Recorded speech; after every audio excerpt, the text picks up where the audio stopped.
Hello students. So the topic that I have brought for you today is how to crack RJS in first attempt. लेकिन उससे पहले मैं आपको एक छोटी सी जानकारी देना चाह रही हूँ कि उत्कर्ष आपके लिए लेके आया है एक सेमिनार, और उस सेमिनार में हम आप लोगों को बताएंगे कि किस तरह से हम आपको तैयारी करवा सकते हैं, या किस तरह से अगर आप खुद भी तैयारी करना चाहते हैं जुडिशरी के लिए तो आप क्या स्टेप्स करें, क्या प्लानिंग करें। ये सेमिनार होगा आपका 9 तारीख को सुबह 10 बजे जयपुर सेंटर पे। और यहाँ पे जो एक स्कॉलरशिप टेस्ट भी ऑर्गेनाइज करवाया जा रहा है, वहाँ पे टॉप 50 स्टूडेंट्स को दिया जाएगा up to 50% scholarship on foundation fees, foundation batch की। और फाउंडेशन बैच हमारा स्टार्ट हो रहा है 13th से शाम को 3 बजे से। तो बढ़ते हैं अब हमारे टॉपिक की तरफ, जो कि है कि आरजेएस को हम फर्स्ट अटेम्प्ट में कैसे क्रैक कर सकते हैं। इसके लिए बच्चों सबसे पहले जो हमें देखना है वो ये है कि सिलेबस एक किसी भी एग्जामिनेशन का या कॉम्पिटिटिव एग्जामिनेशन जो आप देते हैं उसका सिलेबस एक बहुत ही मेन और इम्पॉर्टेंट पार्ट होता है। क्यों? जब तक आपको सिलेबस एक्चुअली पता नहीं होगा तब तक आप क्या है आइडेंटिफाई कर ही नहीं पाओगे कि क्या पढ़ना है। तो शुरुआत कहाँ से होगी जुडिशरी के लिए? सिलेबस देखने से। तो राजस्थान में आपसे पूछा जाता है CPC, constitution, contract act, evidence, limitation, specific relief, transfer of property, interpretation of statutes, Rajasthan rent control act, code of criminal procedure, Indian penal code. यहाँ पे ये सब्जेक्ट्स जो हैं इनमें सबसे पहले आपको देखना होता है कि क्या आपके पास इसके PYQs हैं। PYQs होते हैं प्रीवियस ईयर क्वेश्चंस, और प्रीवियस ईयर क्वेश्चंस जो होते हैं वो इतने इंपॉर्टेंट होते हैं जुडिशरी के लिए। क्यों? क्योंकि देखिए जैसे अभी आईपीसी हमारा है, तो आईपीसी में 511 टोटल सेक्शंस हैं। अब क्या आप 511 के सारे सेक्शंस बैठ के याद करेंगे या उन्हें रट्टाफिकेशन लगाएंगे? और चलो मान लिया कि आपने आईपीसी के 511 सेक्शंस याद भी कर लिए, लेकिन ये तो क्रिमिनल का एक सब्जेक्ट है, उससे पहले ये हमारे सिविल वाले हैं, और अभी रिमेनिंग क्रिमिनल के और जुवेनाइल जस्टिस है, negotiable instrument, probation of offenders, protection of women from domestic violence, indecent representation, POCSO है, सेक्सुअल हरासमेंट है। फिर इन सब सब्जेक्ट्स के बाद में हमारे हिंदी और इंग्लिश के ग्रामर भी है। आप क्या करेंगे? क्या सब कुछ याद करने बैठेंगे उस समय? जो कि ह्यूमनली पॉसिबल नहीं है।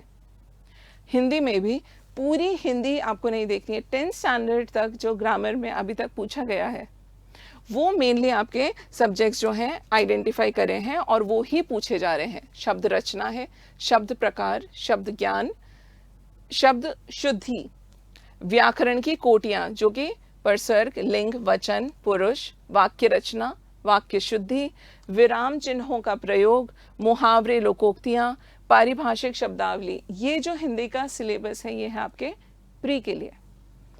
लॉ का जो सिलेबस है वो प्री और मेंस दोनों में सेम है, लेकिन जहाँ तक हमारे हिंदी और इंग्लिश की बात आती है तो वहाँ ग्रामर पूछी जाती है प्री में, हिंदी और इंग्लिश दोनों में, और जब मेंस आता है तो वहाँ पे आपसे पूछे जाते हैं एसेस, और वो भी दोनों लैंग्वेजेस में, हिंदी में भी और इंग्लिश में भी।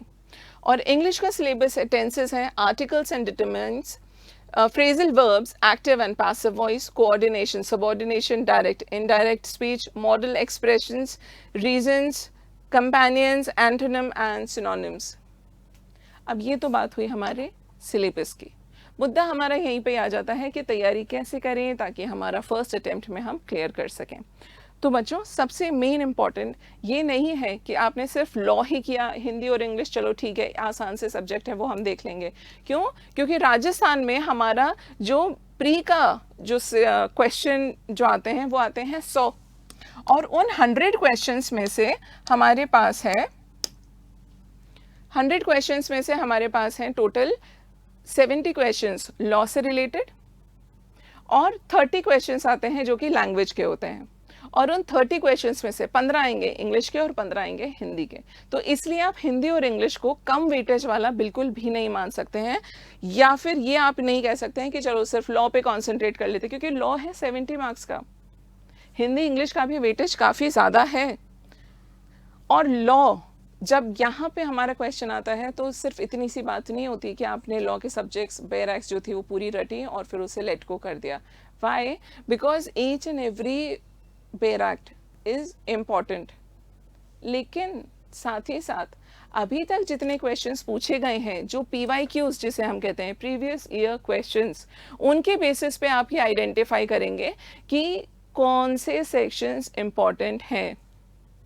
रिपीटेडली जो सवाल पूछे जा रहे हैं वो ही इम्पॉर्टेंट हुए, और ज़रूरी नहीं है कि प्रीवियस ईयर क्वेश्चंस जब आप एनालाइज कर रहे हो तो वो सिर्फ राजस्थान के ही हो, वो ऑल स्टेट जुडिशरी के लिए आप ले सकते हैं, और उनके बेसिस पे आप आइडेंटिफाई करेंगे कि हाँ ठीक है, हमारी बैरक में से। अब जैसे फॉर एग्जांपल, अगेन मैं आईपीसी का ही लेती हूँ एग्जांपल, सेक्शन नंबर 34 है, प्री में उससे रिलेटेड लैंडमार्क केस लॉज आ गए हैं, प्री में उससे रिलेटेड जो उसके एसेंशियल इंग्रेडिएंट्स है वो पूछ लिए गए हैं, और मेंस में सेक्शन नंबर 34 पे ही 8 नंबर का आंसर आ गया है। तो इस तरह, लेकिन ज़रूरी नहीं है कि आईपीसी के हर एक सेक्शन में से क्वेश्चंस आए हों, और ये आइडेंटिफायर अगेन कहाँ पे आएगा, प्रीवियस ईयर एनालिसिस पे। तो जब भी आप जुडिशरी, आपने अपना गोल अगर बना लिया है, तो आपकी शुरुआत कहाँ से होगी, सिलेबस देखने से। सिलेबस के बाद में नेक्स्ट स्टेप आपका होगा प्रीवियस ईयर क्वेश्चंस को एनालाइज करना कि क्या पूछा है, किस तरह पूछा गया है, कितने मार्क्स का क्वेश्चन इनमें से बन सकता है, और उसके बाद आप आएंगे बेरैक्स पे। बेरैक्स का सिस्टम ये रहेगा कि आप पूरी बेरैक पढ़िए, समझिए, और डेली का आप रूटीन इस तरह बनाइए कि जो बैरक्स आप खत्म कर चुके हैं, डेली एक बार इंडेक्स उसका जरूर रिवाइज हो जाए।